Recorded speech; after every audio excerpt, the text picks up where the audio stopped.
All right, it's time for Access 5 review. And for Access 5, we are going to need to go to the reviews folder on our Canvas files and download a new database called Supplier. So you'll want to make an Access 5 folder if you have not, and put that into your Access 5 folder, and then open that up in Access.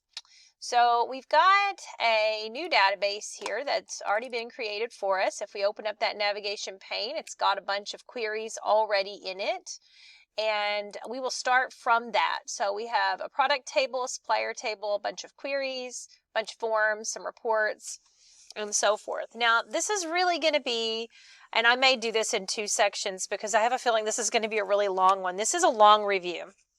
And it's just a long chapter.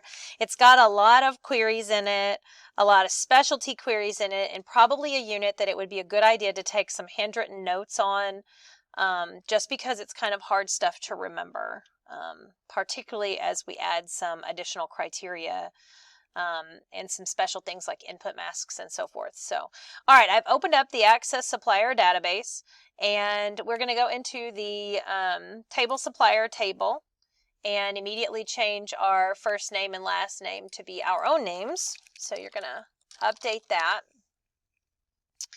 and then save and close that table so that we have your name in your document. Our first thing we're going to do is create a query, and it's going to be using things mostly from the supplier table. So we're going to go to create. I'm going to use the query wizard just because I find it to be easiest. We're doing a simple query. We're using the supplier ID, company, city, state, and zip. And it's going to have us to give it a name. And they like to prefix their queries, and you've probably seen this in what they have us name them as, with QRY. They do with forms, they put FRM. With report, they put RPT, as you can see over there on the side. It's not that you have to do that or anything. It's just one of those things that makes it a little bit easier to tell what your objects are over here at a glance. All right, so I've put my table or our query name in here. But now they're going to have us to use the auto filter feature of Access to list the suppliers in specific areas. So to do that, we're going to have to go back to the design view, and then we're going to have to make some specific changes to the design of this sheet. Now, first, they're going to have us use auto filter, and the auto filter doesn't require us going into this here. The auto filter is going to allow us to use the little drop downs. Now I'm going to show you what this looks like in design after I show you how to use the auto filter. So auto filter are the little filter list button right here, the little down arrow. So for this one, they're going to have us to, we're going to unselect all of them, and then the only ones we would choose would be Maryland, Pennsylvania, and Virginia. Now if we hit OK, it shows us those only. Now what I want you to see though is that this is a filter. This is not a query. So what I was hopping in here in a minute ago to show you would have been a query. A filter is simply a temporary way to look at data. And so when we come in here to this, even though we ran a query to get our fields, they have us to use the auto filter feature to show these. Okay, and then you can turn off the filter and turn on the filter using the toggle filter button. Okay, so unlike our typical queries where we see all of this stuff all the time, we're not going to see it on this query in that way. Now, let's look in design view. Notice there's no criteria anywhere here because it's not set that way. Okay, if we were doing this as a straight up query and not using the auto filter, in this case, then we would tell it belongs in only certain. It's called a list of values match, and we're going to do that in a minute in a different one. Okay, so again, on this one, we're just using a filter. Even though it is a query, we're using a filter to identify those 3 states. Okay? All right, so we'll save and close that. Oh, and it actually in the instructions said to use the toggle filter to remove and then reapply the filter. So you keep the filter on here when you close this one. All right, next we're going to do number 4, create a query to find all records in the table supplier table in which the city field value starts with the letter R. Okay, so For this one, we're going to choose to create our query. I'm going to use the query wizard again, just because we're using all the fields and it's fast to just shoot them all over there like this. So I'm going to do that, and it says that we're going to name this one QRYR selected cities. And then I'm going to go into query design, just because then I can start working on it. So we've got all of our fields in here at this point. It says display all fields in the query record set. Sort in ascending order by the company name. So we're going to find company name and set our ascending order here. But it wants us to find all of those where the city value starts with the letter R. So in our criteria for city, we want them to begin with a letter R. So we're going to type in R and then an asterisk. An asterisk is a wild card representing a limited number of characters. If I press tab, what you'll see here is it puts the word like in front of it, which it does that when you use wildcards. So anyway, as we hit the run button here, what we should see then are these results: Richmond, Rome, and Rockville. And they should be sorted by the company name, so G, K, and M, and that would be correct. So that's all we should have for that one. All right, now they're going to have us to make a copy of that one that we just did, so the one with the R cities. So you're just going to copy it and then right-click back out in here and paste it. And then it's going to immediately ask us to name it. And it says to name this copy query other selected cities. So we're making a copy and giving it a new name. And then now we're going to work on this additional new query. Okay. So it says we're going to modify the new query. So we're going to go into here. And we want to find all the records in the table supplier table in which the city values are not Durham, Pittsburgh, or Richmond. And then save and run that. Okay. So I kind of don't like the way that they worded this, because technically they didn't tell us to get rid of this like R, and they don't give us an answer key on this one, so it's kind of like you're not really sure. I'm going to leave it for now just to run it, but it wants us to do a not query. And so we're going to go to the cities, and well, we can't even leave this like R in here, to be honest, because we're getting rid of this to say it's not certain cities. So we'll take this out because we have to put it in the same box anyway. So you're going to put not in like that, and then open up parentheses, and then you have to put in quotation marks the places that we don't want it to be in. So Durham is the first one, Durham, and then the comma, and then the second one, Pittsburgh, and you got to spell these right too, and then Richmond. Okay, and then don't forget to close your parentheses. All right, so we're going to run this, and we should not get any that are in those specific cities. So if we look here, we don't see Durham in here, we don't see Pittsburgh, we don't see Richmond. So that seems to be tracking properly. So we're good to go in that one. Okay, sounds good. Save it and close it.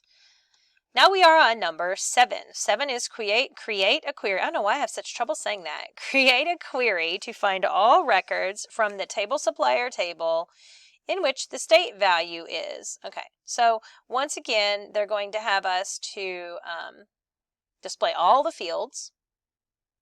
So once again, let's go to create. I'm going to go to query design. In this case, we're going to use the supplier table again.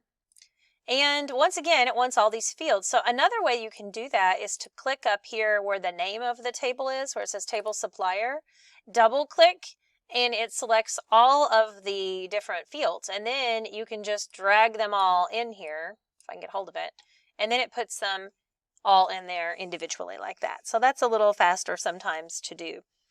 Okay, so for this one, they tell us to use a list of values match, which means we're going to tell it, kind of like that filter a minute ago, to only give us ones that are in certain states. Okay, now we're not doing it as a filter though this time, we're doing it as a query. So we are going to go to the state criteria line, And you can also right-click zoom if you like to type this in like a bigger box. The font's not actually bigger, but you can make it bigger, like if you wanted to. But anyway, so to do this one, we use an in. So you know how earlier we used not in? Well, this one is just in. So we would say in Georgia, North Carolina, and South Carolina. That's the three that it tells us to use for our list of values. Okay? And then it's going to tell us to sort in descending order by company name. So descending would be Z to A. I don't know why they decided that. That's kind of awkward. But anyway, so let's go here and run. And let's see if it looks like it's working out. So we're by company. That is reverse alphabet because B is down at the bottom. And we should be seeing just Georgia, South Carolina, and North Carolina values. And indeed we are. So that one worked out properly. Let's save it. It says QRY for the prefix as always. Selected states in that camel case again. Okay, great. So we'll close that. And that completes number 7. Moving on to number 8. Number 8 says create a query to display all records from the supplier table again. And then it says selecting, now all records from the supplier table. So that means all of the records. So not fields, but records. So we're actually not doing a query to eliminate any. So we're not going to say we're getting rid of, ones that don't belong somewhere. We're using every single field on here. And, well, we're not using every single field. We're using every single record. Okay, I'll just show you. Okay, so we're going to create a query. I'm going to go back to my query design. Okay, and it's based on the table supplier. Okay, and we're going to use company, city, and phone. That's it for this one. Those are the 3. We're sorting in ascending order by company. So we're going to go ahead and put that in there. So if we run it right now, you can see it. They're alphabetical by company. We have company, city, and we have the contact phone. Okay. What they're going to do now, though, is they're going to have us to pull additional information, but show it differently. Okay. This is a bit confusing because we are going to be creating what's called a calculated field. If you right-click, you can go to Build, and that brings up this little box here, which is for calculated fields. And there's all kinds of different ways to do this. You can straight up type it in. There's functions here. There's built-in functions. You can go through here and find them. There's just a whole bunch of different ones. The one they're going to have us to do here is called this if function. And notice it has 3 parts on the inside of it. So it says if, expression, comma, true part, comma, false part.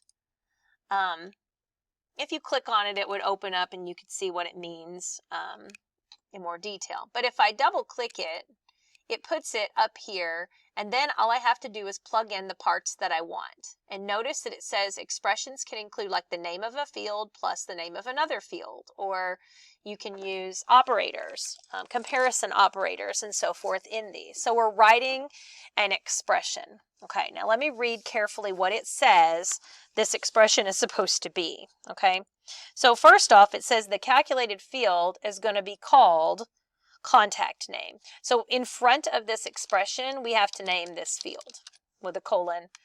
That's going to give it a name. Okay, contact name. It says in the instructions it's going to concatenate the contact first value, a space bar, and the contact last value. So that's going to be like what it does on here.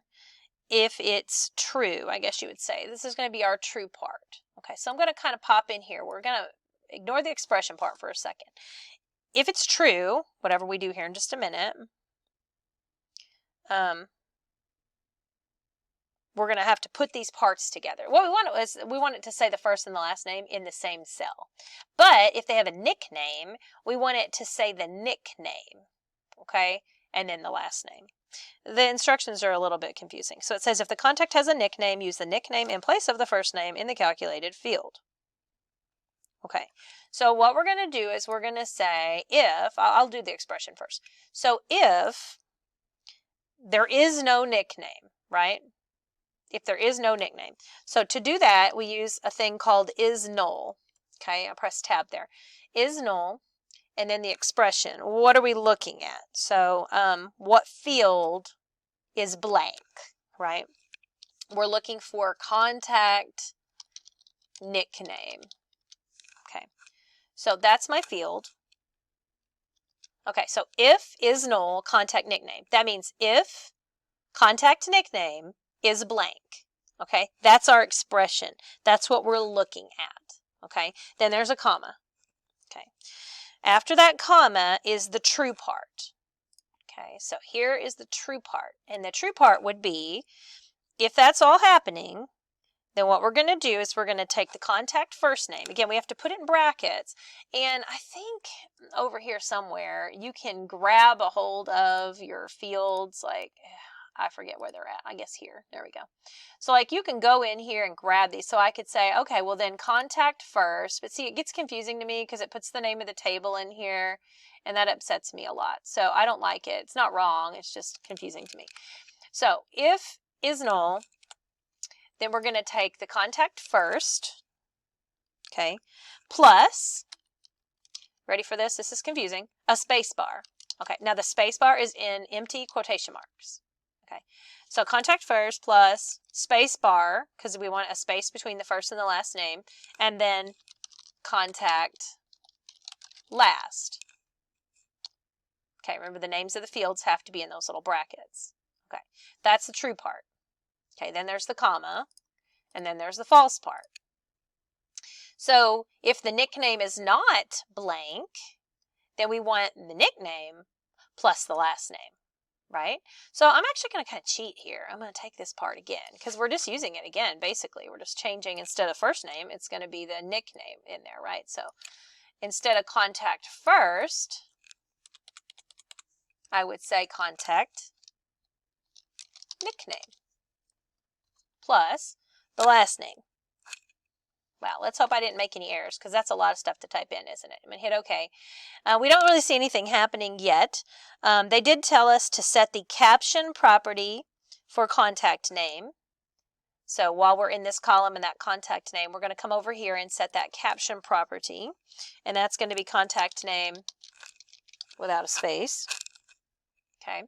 And now let's run it and cross our fingers. Okay, look, it worked. Yay. All right, so there we go. So now we can see it says Tanya Skinner, Allie Payne, Chris Porter, and any of those that had a nickname, it's using their nickname instead of their actual name. Okay, it does say to resize this to best fit so the contact names don't get cut off. And save and close. So that's that one. So like I said, that's a pretty long one. Query company contacts. That's a pretty long one. That's a big if function, true part, false part. So you've got to kind of analyze a lot of different pieces from that one. All right, let's do one last one, and then I'll break this one into two parts. So that finished number 8. We're on number 9. We're going to create a parameter query. So what a parameter query is it's a query that instead of saying like, give me all the Missouri ones, we say, hey, I want you to put a box up here and let me type in Missouri and then you give me the Missouri ones. Or let me type in Illinois and then you give me the Illinois ones. So a parameter query asks for the user, it prompts the user to enter in information. Okay, so we are going to, let's see, we're going to base this on the supplier table. So we'll go create our query design supplier. Okay, open that up so we can see them, so we can figure out the ones that we need. And it says we're going to display company, category, city, state, city, state, contact first, last, and phone in that order. Okay. And sorted in ascending order by city. So we'll go in here and pop that in here. All right, now what it's asking for is the very first line here, create a parameter query to select the table supplier table records for a state field value that the user specifies using type the state as the prompt text. So where would we put that? Well, it's going to be the state. So for the criteria, instead of putting, you know, like Missouri here or whatever, instead of doing that, we're going to provide a prompt. Now, I know it's weird because up on that other thing, we had to put them in brackets, but with a parameter query in the criteria, you're going to use those same square brackets.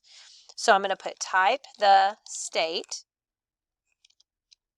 oops, in there, in those brackets. And that indicates to it that it is a parameter query. Now, here's the thing, and I don't really love the way they've got this set up, but if you run this and you just hit OK and you don't type in a state, you get nothing. Okay. Now, if you run it and you do type in a state, like Wisconsin, I get Wisconsin. There's the 1. So what they ask us to do is to make it so that if somebody doesn't type in anything and they hit OK, we get everything, which means we're going to be using a wildcard. So I'm going to just zoom this because it's a little hard to see, right? So we need to have an asterisk as part of everybody's answer, so that if you just hit OK, we're getting an asterisk. And you can't just put an asterisk in there. So this is, like I said, just one of those you want to write down. You put a like in front of it, and then an ampersand, and then an asterisk, so that we're putting together all of these and adding that asterisk at the end of it. So that if I go here and hit OK, I get all of them. Okay, and if I go in here and I type in the state, I get the 1 state. Okay, let me show you that one more time. I don't like that Access is inconsistent, you know, so at the top when we're using the expression builder and we're putting together things, you know, we're using like plus signs, and inside the brackets are actually the name of fields. Well, down here as criteria, it's a little different. So anyway, that's the way that you set that one up. All right, we're 22 minutes in, so I'm going to stop on this one. We will save this query as indicated.